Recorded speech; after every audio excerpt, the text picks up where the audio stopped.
welcome to a new episode of Carolyn Talks. I am your host, Carolyn Hayes, and this is a podcast where I talk to film creators about their work, the industry, and what inspires them. And today, I'm speaking with cinematographer Alan Gwisdowski to talk about the film HONK for Jesus, Save Your Soul, written, directed, and produced by Adamme Ebo. I saw this film at the 2022 Sundance Film Festival, and if you're familiar with my podcast, you would have seen that I spoke to Adamme and her sister Adamme, who also co-produced the film, and Sterling K. Brown and Regina Hall, who played the lead characters.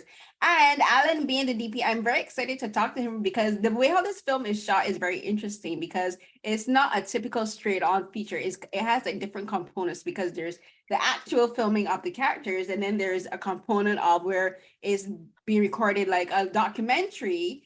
And then there are scenes where it's kind of like a YouTube version of the characters themselves because they're speaking from a sermon. So when we get into, we'll get more into that into the film. But as usual, I like to ask Alan to talk a bit about himself and what got him into becoming a cinematographer. So Alan, what led you down the path of becoming a cinematographer? Well, I was always around cameras growing up. My dad worked in local TV news. He was a director, producer of broadcast journalism. So I grew up around cameras, but then I got into making skateboard videos when I was younger. So that's the first time I picked up a camera to record my own footage and really like to get creative with it. So I steered away from the broadcast journalism, really got into making creative images, started doing photography and combining images in Photoshop.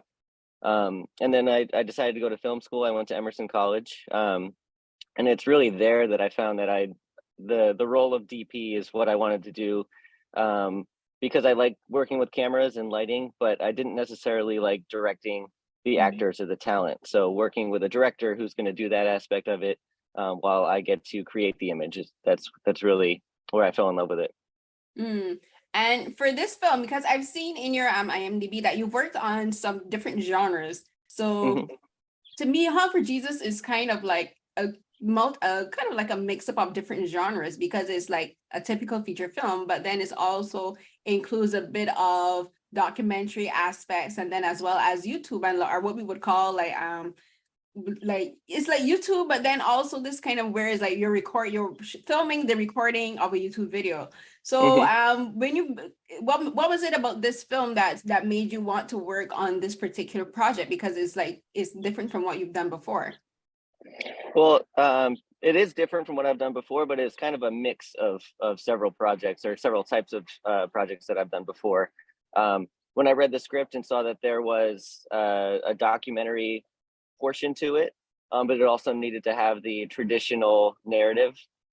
Sorry, I have a helicopter going right over me. It's okay. The two distinct styles that needed to be created were things that I had done in the past, but they hadn't necessarily been put together into a single project before. So that was very interesting to me.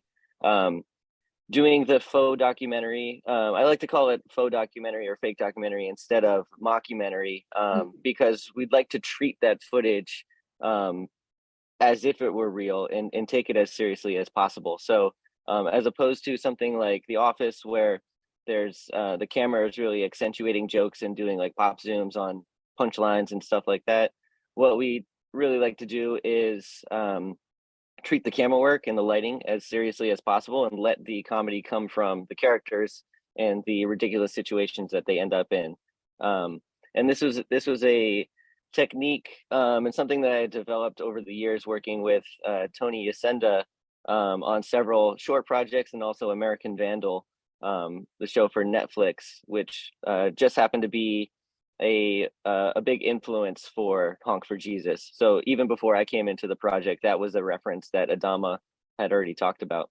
And you talked about The Office and how The Office, like their filming style as a mockumentary, is more about using, as you said, the camera angles and the filming style itself as a comedic element within the story. As where for this, as you said, is a fake documentary, but it's fake in that it's not one that's going to be premiered as an actual documentary, but it's filmed in the fact like it could be used as actual footage for a real documentary if they wanted to. So how did you go about approaching working with Adamme Ebo, deciding which scenes were going to be for the documentary footage and which scenes were going to be for the actual film Honk for Jesus itself? So in the script, it would be noted whether or not a specific scene should be captured in documentary, or we're calling it cinematic mode, which is the traditional narrative style that is outside of the documentary. So most of those distinctions were noted in the script, but then there were several scenes that needed to be covered in both ways because it was going to cut back and forth. Right. So whenever it came to those scenes, we basically covered it from top to bottom in the documentary form and also in the traditional narrative form, and then left it up to the edit to where that was actually going to be showcased, or where it was going to be placed in. There were several scenes that we knew for sure were going to be 100% documentary. Some scenes were going to be 100% cinematic because there's no reason for the documentary cameras to be there. For example, like them, Trinity and Lee Curtis Giles, like at home at night, like they wouldn't invite the documentary cameras into their bedroom.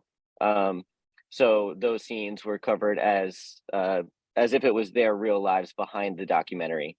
When it came to the documentary footage, we really wanted to set in place rules that we would follow. Basically, what are the decisions that Anita, the documentary filmmaker in the movie, what are her decisions, creative decisions as a documentarian that she would want to make for her film?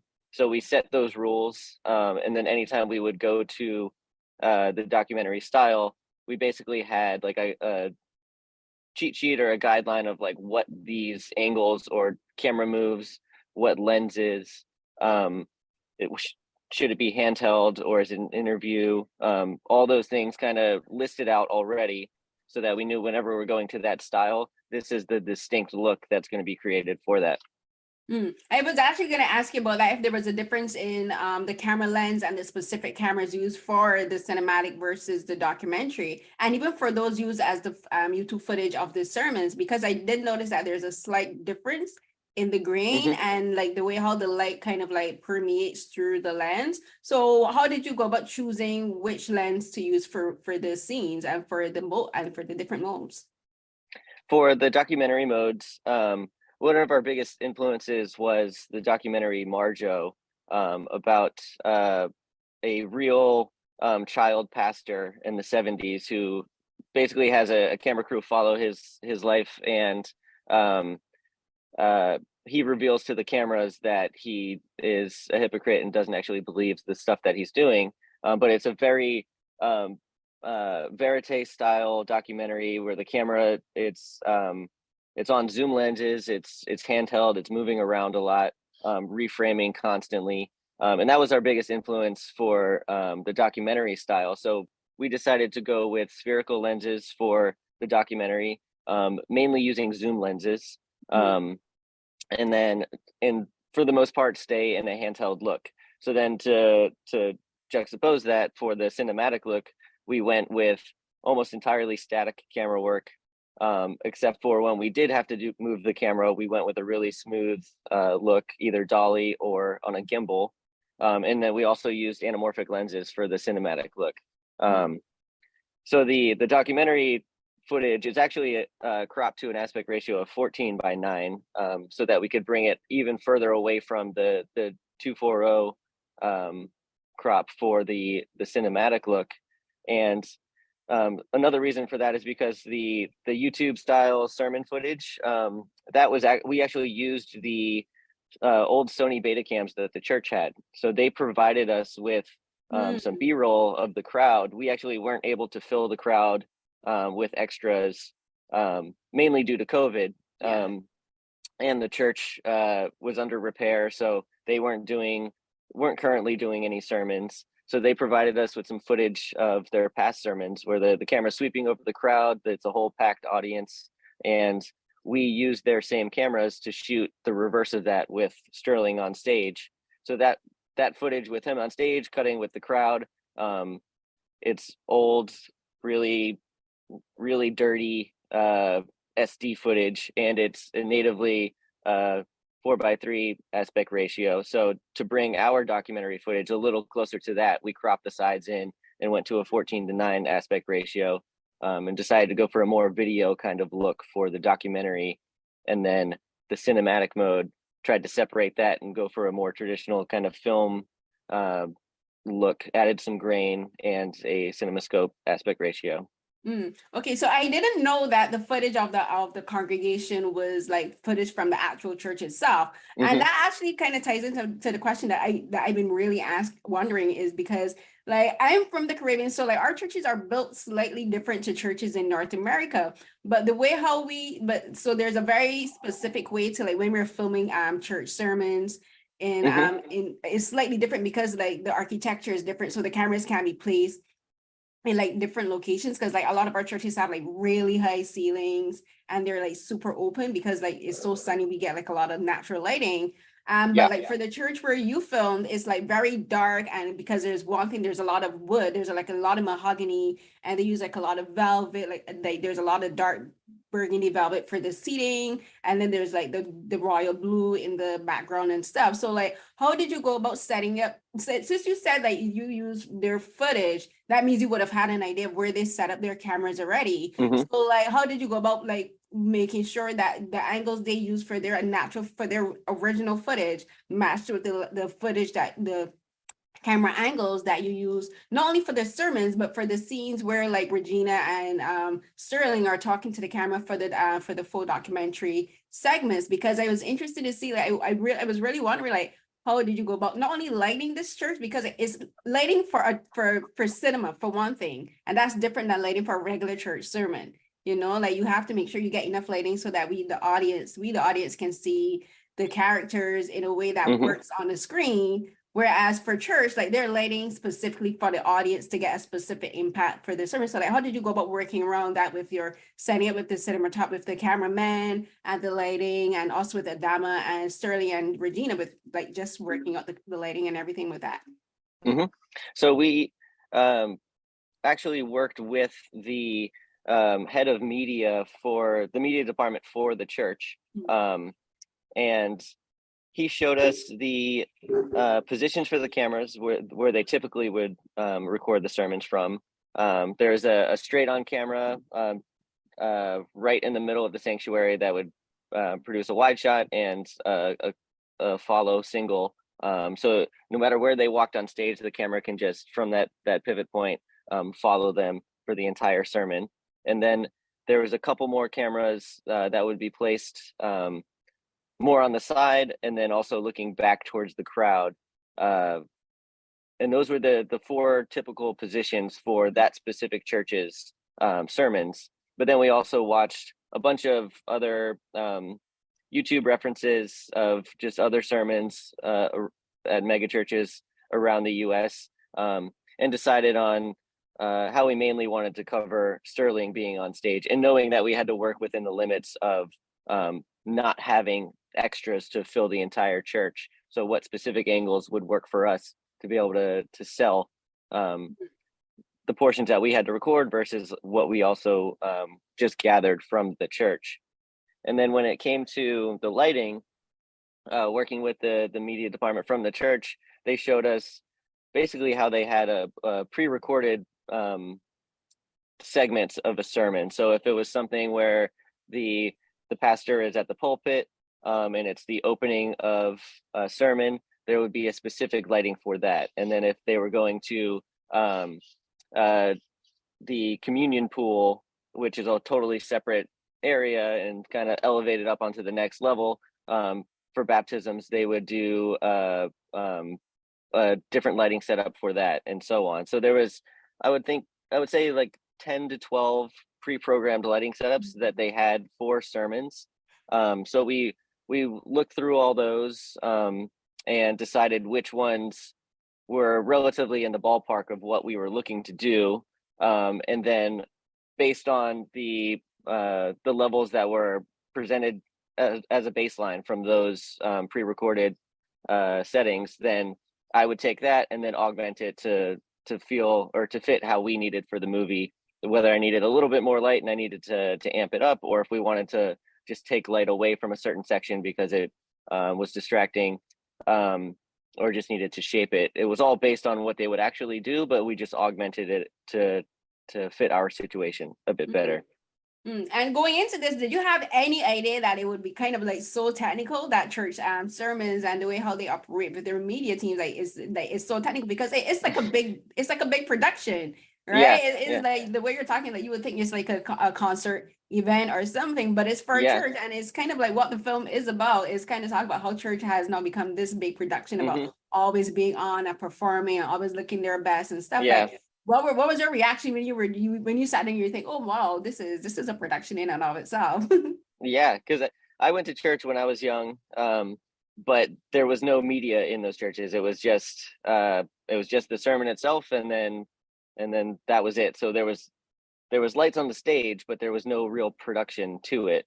So it was definitely a different level of thinking about it. Like, I have seen images on TV and I had seen the references, but I had never been to a mega church that had a full-on production team, cameraman and lighting department.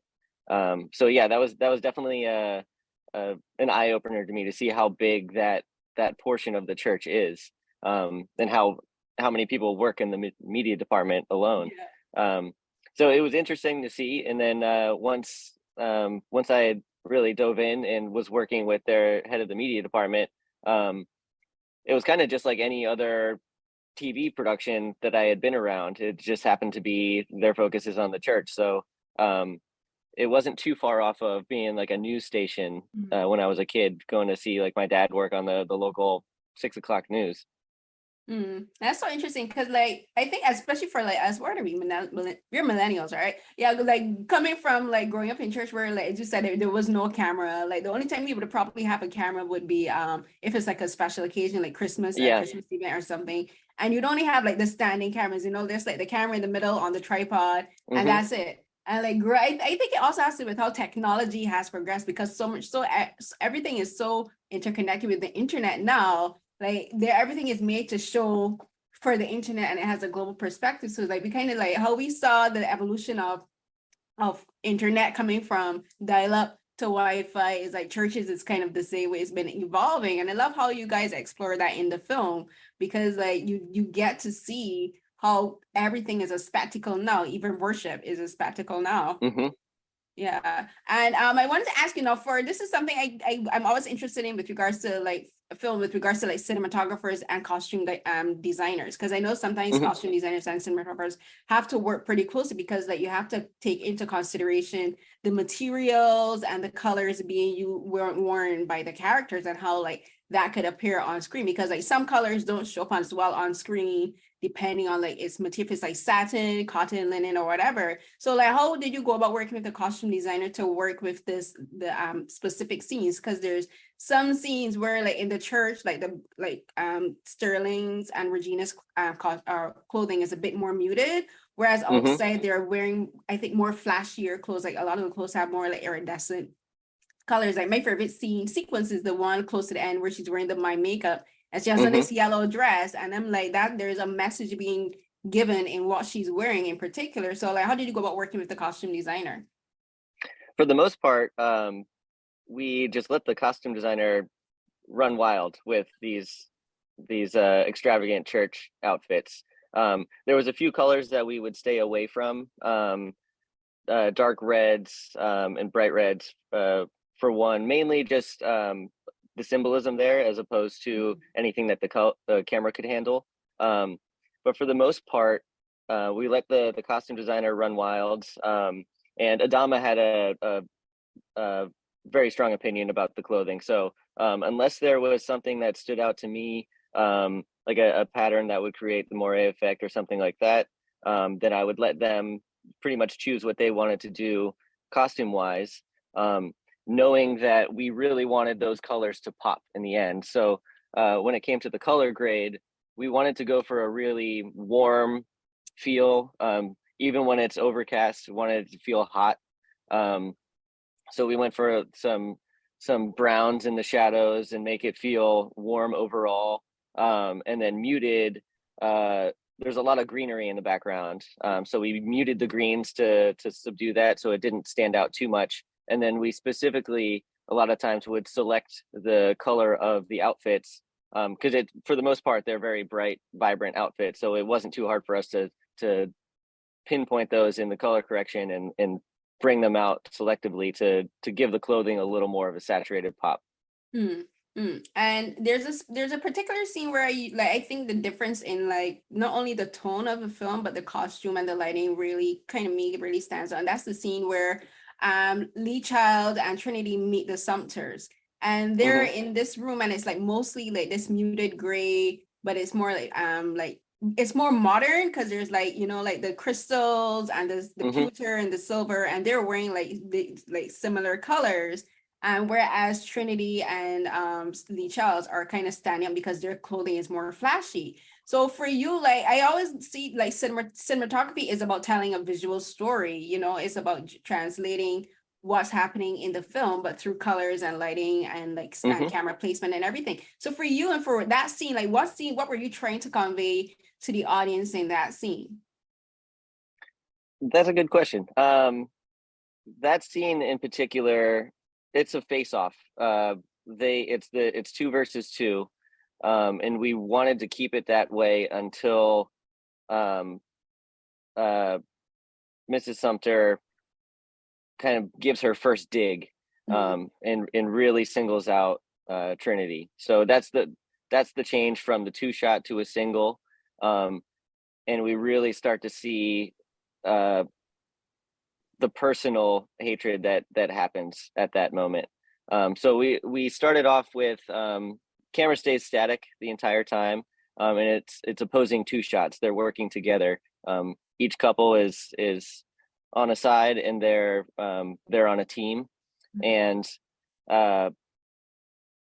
we wanted to make it. But we showed the profile 4 shot where you can see all of them just squared off directly with each other, and then besides that, it's a 2 shot in both directions, static camera squared off, and you can see that each side, they are working as a team at that point. And then once Mrs. Sumter gives that first dig about the congregants choosing where they're going to go, then we wanted to get in closer and really show that Trinity there's a lot going on in her mind at that point. So we wanted to focus on her eyes and see that she's darting back and forth between the 2 of them and really trying to think of like what it is that she's going to say next. Because a lot of it is in the conversations that the church people have, they're putting on a nice face and trying to still be as polite as possible, even when they're mad. And they try to give these subtle digs while presenting a smile. So we wanted to get in closer there to see her eyes and see the fury behind them, but that she's still putting on a smile and trying to be as polite as possible in this argument that she's having. Yeah, that scene is so familiar to me because like women would be like, you know, like you gotta be decorous, keep your composure, but you just be like, I'm killing you with kindness right now. It's like, Yeah. basically, yeah. That scene is great to me because I just love Nicole and Regina's like that they call it a face off. It's almost like a showdown at noon, at high noon. If it was a Western, they'll be the two gunslingers meeting at noon. So I know we have to wrap it up, but I have one little nerdy question to ask. And so like there's this scene close to the end. Like I talked about the scene where she's wearing yellow, but this is also another face off where like we're really getting to see what is really the whole crux of the matter. Like why are they doing this documentary? And is like the camera pulls out, and this is where it's in cinematic mode, and we get to finally see the videographers doing the full documentary. And I had to ask, I'm like, are those 2 men doing the videography for that? Are they the actual videographers who are doing the operation for the documentary aspect filming? Are they the actual filmmakers? I was just like, I wonder if they really are. No, they're not. They're actors standing in as cameramen. Okay. So the way we designed that one, that scene in particular, for all of the documentary stuff, we would plot out where we wanted the cameras to be for the documentary portion. And then for this scene, in particular, we had to be very precise because we knew that they were going to in the end be on camera for the cinematic mode. So based on where our actors needed to be and how the blocking of the scene turned out, we figured out where we wanted to place the documentary cameras, where they would be recording from. So we wanted to have one across the street, and we wanted to have one up close to the car for when Khalil pulls up. There was also some very specific framing that we had to keep in mind, because we had to shoot a lot of the stuff out on the sidewalk. We actually had to shoot in 2 different areas because we had a real main road with live traffic that we were not able to control, because it was the main thoroughfare in the area. So anything facing out towards the road, we had to do on the sidewalk of the real road. So you had live traffic driving in the background, but then anything that was facing to where we saw the church in the background, that was actually in the church parking lot about 100 feet away. And there was a parking lot sidewalk that we could use there to stage, have the car pull up, create our own minor traffic jam there, and not have the equipment and crew in the road. So we were splitting these 2 different areas that we needed to record in. So half the scene took place in one, half the scene took place in the other. And there was very specific angles that we could use without giving it away that we were in 2 different places. So right off the bat, we designed where we wanted Trinity to be, where the car would pull up right in front of her, and that Lee Curtis is like another 40 or 50 feet down the sidewalk. And where would the 2 documentary cameras be to cover this portion of the documentary? So once we found their marks, we recorded that footage first, and we used we're using a red Gemini as our main A and B cameras. So we used that same camera for documentary and for cinematic mode, but we just changed settings and lenses and the LUT that was in camera for the overall look. So we recorded the documentary footage first, found out where exactly those cameras should be. Once we knew where that was, then once we switched over to the cinematic mode, we brought in our extras with the fake camera and put them on those same marks that we were actually recording from. So at that point, we didn't have to try and keep them out of the frame or hide them from the cameras. We knew that they were there and they were supposed to be on film at that point. So every documentary shot is from the same position that you see the documentarian on camera in the cinematic mode. It's something that we once we know where those things take place and where they should be, then crossing the line is forgiven at that point, and you understand where everything is taking place, where the cameras are, and at that point just let the scene play out with the characters. And we started to mix the documentary and cinematic mode, which we were specifically keeping separate for most of the film, handheld zoom lenses versus the static anamorphic. Once we got to this scene, we combined those 2 styles, because at that point everything's out on the table and it's no longer only being seen by documentary or their personal lives. It's all coming together as one at that point. So we decided to mix everything and lay their dirty laundry out on the table. Great. Thank you so much for talking with me, Alan. This is great. I'm always interested to know how, I love films, but I think slightly more interested to know how they're made. And being able to speak with you and other creatives helps me, and I think other people appreciate just how much work goes in to creating regular films, but then also a film like this where there's so much, where there's just so much more to it, because it's not just a regular film. You're telling technically 3 different stories at the same time, and so much goes into just one shot. Because that scene, the last scene we were talking about, that was just one scene. That was just one time we got to see the videographers, and so much went into just choreographing and planning and blocking that one scene. So thank you so much for speaking with me. I really appreciate it. Absolutely. Yeah. The nerding me is very happy. Thank you very much. Thank you. So I think this is it. Is there anything that you would like audiences to know? Is there any other projects that you're working on? Because you mentioned American Vandal, and I think the publicist, she also mentioned you worked on a film called Players as well. Is there Yeah. anywhere else that other people can find more of your work? Yeah. So Players is actually the same creators as American Vandal, Tony Ascenda and Dan Peralt. I've worked with them for years and went to college with them at Emerson. But we did this show last year. It came out on Paramount Plus, premiered earlier this year. It's all available on Paramount Plus now. All episodes are streaming. Came out a couple months ago. It's also in the faux documentary space. It's about an esports team following their road to their first championship. Kind of in the vein of the F1 series Drive to Survive and Michael Jordan documentary The Last Dance, but following an esports team. And it's in a similar way. We tried to keep it as authentic as possible.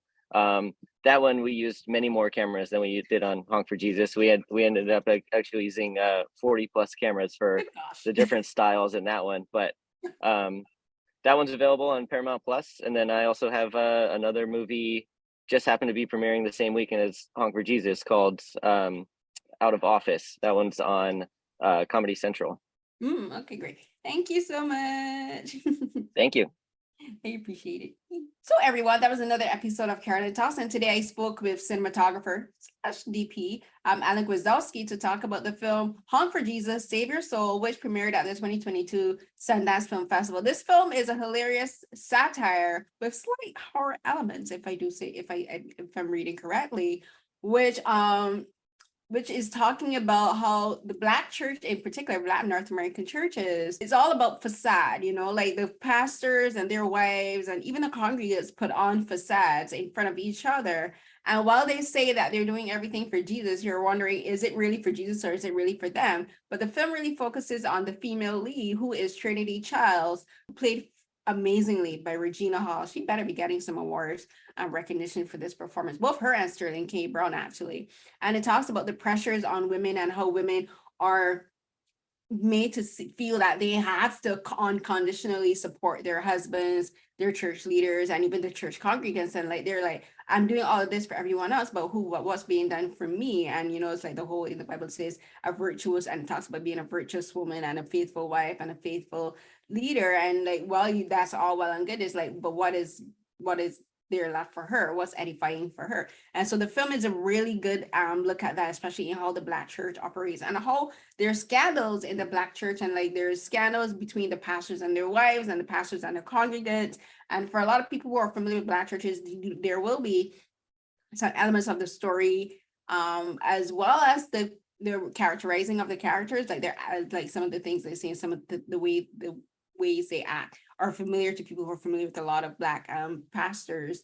And then there's the element of just like, as Christians, in particular as Christian women, how far does your Christianity stretch, in the fact of how far do you have to sacrifice yourself to be considered a good Christian? And it's like, are you being considered good? Is it to be considered a good Christian for God, or just a good Christian for other people? But the film, written, directed, and produced by Adamme Ebo and co-produced with her twin sister Adamme, is amazing. I love it. It's hilarious, and you can watch my segment with where I spoke to both Adana and Adamme and Regina and Sterling for the African American Film Critics Association. We did a roundtable with them after the Sundance premiere, and that's in video format on my YouTube channel, and you can watch the whole roundtable on the Africa YouTube channel as well. And as usual, I'll provide a link for that in my in the description box for the YouTube channel. And you can find me on Twitter and Instagram as always at Carrie CNH. So that's at CRIECNH12. And I had a great time talking with Alan, and I appreciate him taking the time to talk with me today. And I'll be linking this on my YouTube channel as usual, where you can find in my pinned tweets, where you can find my latest work published as well. And you can go to my R3 page. That's r3.com/Carolyn Hines to find my latest all of my published work from 2017, when I began doing film criticism up until present. And until the next episode of Carolyn Talks, everyone, stay safe.